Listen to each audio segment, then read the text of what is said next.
So today we are starting gastrointestinal system. Okay. Um, so gastrointestinal system serve as a portal where we eat food which is broken down into different smaller and simpler pieces via chemically or mechanically, right? And after breaking down into pieces or simplest molecules, the nutrients or water that can be absorbed into our body. Fine. So throughout this passageway, this is a tube-like structure from oral cavity to anus. We'll see the structure part. But throughout this passageway, not only the organs of GIT, but there are various secretory glands also which pure their structure and help in digestion and absorption. Okay, so to know what gastrointestinal system is and how it help in digestion and absorptions, we'll be discussing this topic in various lectures, right? So let's see first overview of the lectures.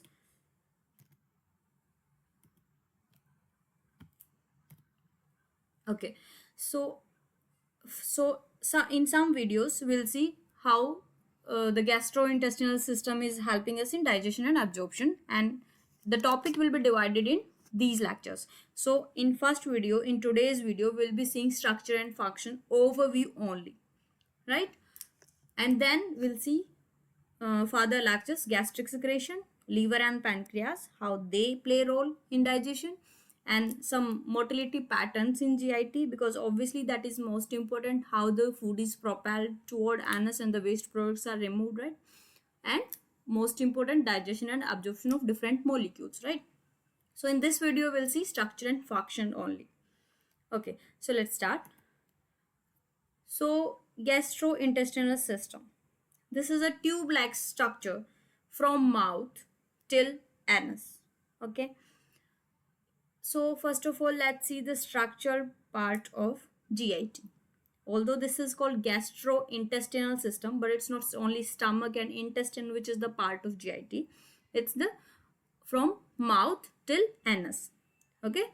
Okay. So let's first see the parts of GIT. Okay. So here from mouth, this is called oral cavity, right? Oral cavity where salivary glands are present. As you can see, they are parotid, submandible and sublingual. These three salivary glands which pour their secretion in oral cavity, right? Oral cavity we join pharynx. Pharynx is a tube-like structure which is continuous behind nasal cavity, oral cavity and larynx. And depending on these three, pharynx is divided in three parts: nasopharynx, oropharynx and laryngopharynx. These three divisions, right? So this is pharynx. Pharynx is nothing but a joining part of oral cavity. We join oral cavity to esophagus, right? So that is pharynx. Now pharynx, after pharynx, esophagus start, right? So esophagus here, this is upper esophageal sphincter present, which is not shown in the image, but there is a sphincter which is guiding food from propelling toward oral cavity. For example, any reflex from stomach causes reflex of food to oral cavity, which is prevented by upper esophageal sphincter, right?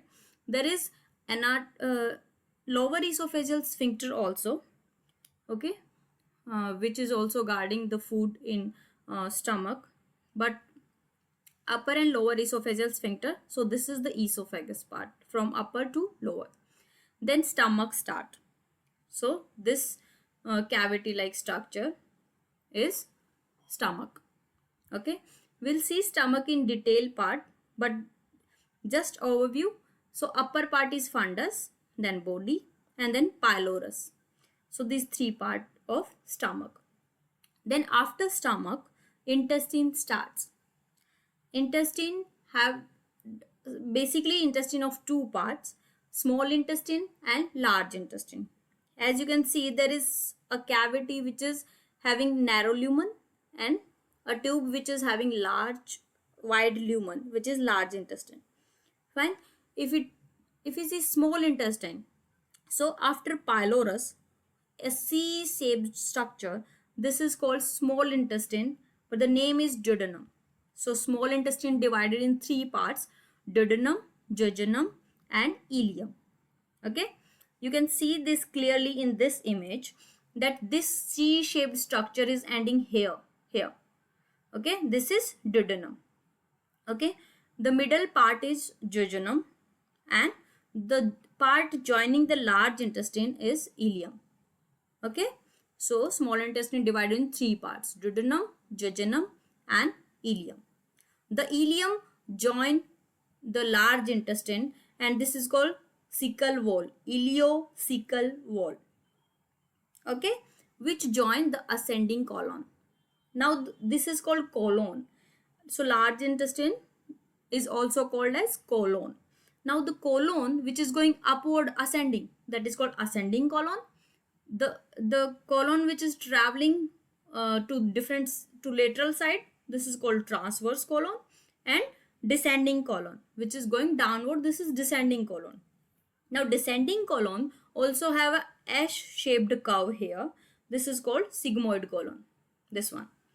Okay, and then sigmoid colon join to rectum, which is nothing but a bit large tube-like structure which basically store the waste products and which can be evacuated. Okay, defecated. And the last part of rectum here, it's called anus. Okay, so if we see the structure of GIT, starting from mouth, oral cavity, pharynx, esophagus, stomach, duodenum, jejunum, ileum, ascending colon, transverse colon, descending colon, sigmoid colon, rectum, and anus. Fine. So these are part of GIT. Now we should know what is structure of GIT. If we cut GIT from anywhere, whether it's intestine, esophagus, or maybe stomach, what are basically microscopic structure of GIT? Because then we'll be able to know how digestion, absorption occur, how basically the movements occur, right? So let's see. So this is a tube-like structure. Okay, as you can see, the innermost layer of GIT, there are villi present. As you can see, there are hair-like structures, abundance amount of hair-like structures present. And why these are present? These are called villi, right? So villi are present to increase the surface area of GIT. Now why this is required? Because if there will be more surface area, more nutrients can be absorbed at same time. Fine. So movements are occurring in GIT, and the same time absorption is also occurring. So large surface area is required for absorption of the nutrients, and that's why the villi are present. If we see villi in a zoomed view, you can see here that this is a villi which is basically lined by a variety of cells. Okay, so when we see further videos, we'll come to know what type of cells are basically lining the GIT or villi. And as you can see, there are lymphatics and blood supply which is coming into the villi, so that the absorption can occur easily and at very large surface area. Okay, so okay, this is all about villi only. Now let's see what there are different layers which we can see here. If we cut this tube from anywhere throughout the GIT, right? Let's see. So if we cut it, if we see these layers in a zoomed view, you can see here there are many layers present. Okay, starting from lumen. So this side lumen, here the hair-like structure, if you can see, they are villi. So the innermost layer is mucosa. Mucosa have many things. One is the epithelium, having villi. Then basement membrane, obviously underlying epithelium to hold the tissue, basement membrane will be present. There is lamina propria and muscularis mucosa. Okay, so these all four make mucosa. So this is the innermost layer. Then second layer, which is just connecting the mucosa layer, is submucosa, which is nothing but a connecting layer to other layer. It connects mucosa to muscle layer, and it composed of blood vessels, lymphatics. So all blood vessel, lymphatics which comes to villi, they are basically present here, submucosa layer. Then next layer is the muscle layer, circular muscle layer. Okay. Then next is longitudinal muscle layer, and the outermost fibrous tissue is serosa. Okay. So if we talk about GIT, it's composed of basic 5 layers: mucosa, submucosa, circular muscle, longitudinal muscle, and serosa. In between both muscle layer, circular and longitudinal muscle layer, there are nerve supply which is called mesenteric nerve supply, mesenteric plexus. Okay. And in circular, between circular and submucosa, there are some plexus also present which are called Meissner plexus. We'll see these plexus in motility of GIT. Okay. So when we see how movements are being generated, then we'll see these nerve supply. So how they basically control the motility patterns in GIT. But the basic thing, you should know the structure of GIT, the parts of GIT, and the microscopic structure of GIT. So 5 layers into it. What are function of 5 layers, we'll be discussing in different lectures, right? Okay. So apart from this, now we are clear about structure of GIT. There are various regulatory mechanisms, because throughout this GIT, it's not, we have seen different parts, but these 3 glands, they are also very important for GIT, which are not part of GIT although, but these glands pour the secretion into that tube like structure. We call it gut. Okay. So salivary glands, liver, and pancreas, so they also pour the secretion into the gut, and which play various role in digestion and absorption. Obviously we'll be seeing in different lectures, but in this video we'll see salivary gland only. Okay. But a broad view, how basically different regulations occur in GIT. Okay. So there are basic 3 regulation. We'll be dealing these regulation in different parts of especially stomach. So stomach is the only part where basically all 3 regulation comes. It's not, all 3 regulations don't occur in intestinal movement regulation or digestion absorption regulation, but in stomach all 3 are coming. We'll see this.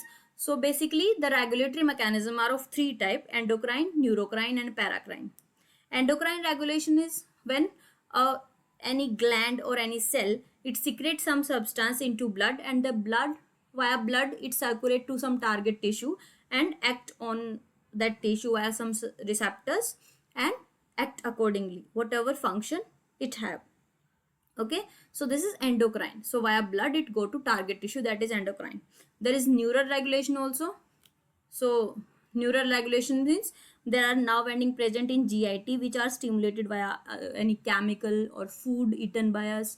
Okay. And that basically stimulate some other nerves, and which lead to secretion of some substances in GIT. Okay. That also we'll see in GIT other videos. So other is paracrine, which is very important when GIT is concerned. So paracrine regulation is basically the surrounding cells secrete some substances which act on the surrounding cells and stimulate or inhibit some secretions. So this is just an overview that how different regulations occur in GIT, whether it's neural regulation, whether it's paracrine or endocrine. Okay. And in next video we'll see all these regulations very precisely and very clearly. Okay. So now let's see how basically salivary secretion occur. So salivary gland secretion, this is very simple. There are 3 glands we are having: parotid, submandibular, and sublingual gland. As you can see the parotid gland structure, this is parotid gland, and submandible, so just below the mandible there are submandible gland, just below the tongue there are sublingual gland. So these 3 glands, obviously they open up into the oral cavity and pour the saliva. So the secretion via salivary gland is saliva. So pour the saliva into oral cavity. So basically what is saliva, how it's secreted, and what is function of saliva, that's all we have to see here. So if we zoom this gland, if we cut section this gland, it look like this. So having 2 type of cells. This, as you can see, there are 2 type of cells. These are serous cell and these are mucous cell. Okay. So serous cell is basically rich in electrolyte and enzymes, and mucous cell is rich in mucus secretion.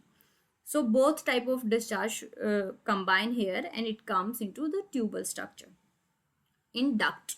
Okay, so the dilated part is called acinus, and this is the tube like structure is called duct. Okay, if you zoom one part of this, how the secretion is basically how the secretion is made and then discharged into the tube like structure. So this is a zoomed view where the cells are arranged, so serous and mucous cells. Okay, so primary secretion is basically the amylase rich secretion. So primary secretion is isotonic in nature. So isotonic means the same concentration of plasma, same electrolyte concentration of plasma, right? Sodium potassium chloride. But as the saliva passes through the ductal part, the sodium and chloride are being absorbed normally, and potassium is reabsorbed. Potassium and bicarb is reabsorbed into the duct. So basically the saliva, this here saliva, as the sodium is absorbed, right? So solutes are decreased into the saliva. That's why this saliva is basically hypotonic in concentration. Hypotonics mean more water, because the cells are impermeable to water. That's why the water concentration is more here. That's why it's called hypotonic in concentration, right? Okay, so saliva is normally hypotonic and alkaline in concentration because potassium and bicarb is being absorbed, so alkaline and hypotonic. Okay, but this is also dependent upon the quantity of saliva secretion. Okay, if we see food, then saliva secretion will be increased. There are many regulatory mechanism of saliva that see some interesting spicy food. Okay, even so the saliva secretion when increases, what happens is there is no time for absorption of sodium and chloride and secretion of potassium. So basically the concentration is more, solute concentration is more, so that will not be hypotonic, and sodium concentration will be high. Potassium concentration will be less if there is high saliva secretion. Okay, if you see composition of saliva, it's around 1000 ml. It can exceed to 1500 ml per day also. If you see electrolyte, then as you can see the sodium, potassium, chloride, bicarb, these are the electrolytes present. So amylase is the main product. Amylase, which is the carbohydrate splitting enzyme present here. So this is the most important part because carbohydrate digestion start at salivary secretion also. So or in oral cavity, carbohydrate digestion start. So amylase, proline-rich proteins, mucin, cysteine, other proteins also present. Lysozyme is present. Okay, there are different immunoglobulins present in saliva, IgA, IgG, IgM. Okay, there are other constituents are not important, but you can see glucose and uric acid, lipid molecules. These are present, right? So the basic concentration is the amylase, sodium, potassium, chloride, bicarb, the electrolytes, and the lysozyme. These are very important.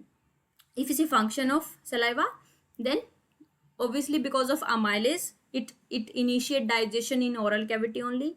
It have antimicrobial products like IgA, lysozyme, which basically act as antimicrobial. So if we eat some microbes in our food, then they kill the microbes or bacteria, right? So saliva lubricate the food. Okay, it lubricate the food and help in mastications, right? It's alkaline in nature because that is also important. So it basically enters the stomach and it neutralizes the acid which can be refluxed into oral cavity, so it prevent reflux part. So acid reflux is not happening because of the saliva. It stimulate the taste bud, and that's how basically it we found the things tasty, right? The taste bud, so we can taste food whether it's sweet, sour, salty. So that is also important for that, right? It aids speech because of saliva, lips movement becomes smoothie, and that's how we can speak easily. So that's all about function of saliva, structure of salivary gland, how the secretion is how basically the saliva is secreted. That's all about structure, function, and about salivary gland, right? In the next video we'll be seeing about the gastric secretions. structure of stomach, and how gastric secretion is being regulated, okay, via all three regulation, which will be very interesting. Okay, so in next video we'll be seeing that. Please subscribe my channel if you like my videos. Thank you so much.